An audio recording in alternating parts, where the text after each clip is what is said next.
नमस्कार। आइए सुनते हैं श्री श्री माँ शारदा देवी की अभय वाणी। श्री माँ ईश्वर दर्शन के विषय में क्या कहती हैं? वे कहती हैं, जानते हो बेटा यह कैसे होता है? यह तो मानो एक बच्चे के हाथ की मिठाई। कुछ लोग बच्चे से इस मिठाई को मांगते हैं, पर वह उन लोगों को मिठाई नहीं देता, किंतु वह जिसको चाहता है उसे बड़ी सरलता से दे देता है। एक व्यक्ति जीवन भर ईश्वर दर्शन के लिए कठोर तपस्या और साधना करता है, पर उसे सफलता नहीं मिलती, जबकि दूसरे व्यक्ति को बिना किसी प्रयास के उनके दर्शन हो जाते हैं। वे जिसे चाहते हैं उस पर ही कृपा करते हैं। उनकी कृपा ही महत्वपूर्ण वस्तु है। जिसने भी सच्चे मन से ईश्वर को एक भी बार पुकारा है, उसे कोई भय नहीं है। उन्हें निरंतर पुकारते रहने से प्रेमा भक्ति की प्राप्ति होती है। बेटा, यह प्रेम ही आध्यात्मिक जीवन का सार है। वृंदावन की गोपियों ने इसे प्राप्त किया था। वे श्री कृष्ण के अतिरिक्त संसार की किसी भी वस्तु को नहीं जानती थी। कुंडलिनी का जागरण धीरे धीरे होता है। तुम ईश्वर के नाम का जप करके सब कुछ प्राप्त कर सकते हो। भले ही मन शांत न हो, तब भी तुम बैठकर उनके मंत्र का 1,00,000 बार जप कर सकते हो।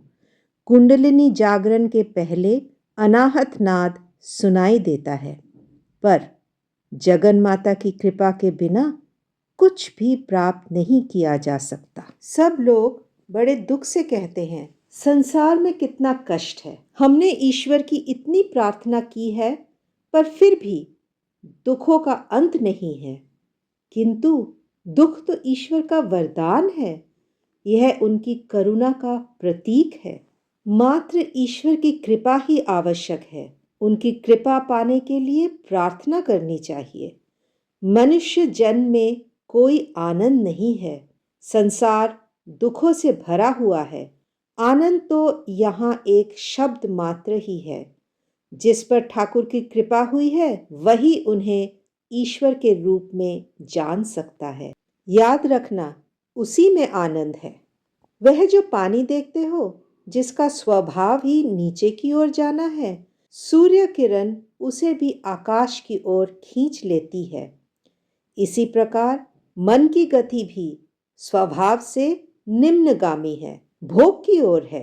भगवत कृपा से वही मन ऊर्ध्वगामी हो जाता है। आशा है श्री श्री माँ शारदा देवी की ये अभय वाणी आप सभी को कुछ न कुछ प्रेरणा अवश्य देगी।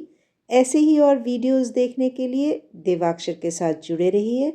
चैनल को सब्सक्राइब कीजिए, वीडियोस को दोस्तों के साथ शेयर कीजिए और लाइक का बटन ज़रूर दबाएं। आप सभी का बहुत बहुत धन्यवाद।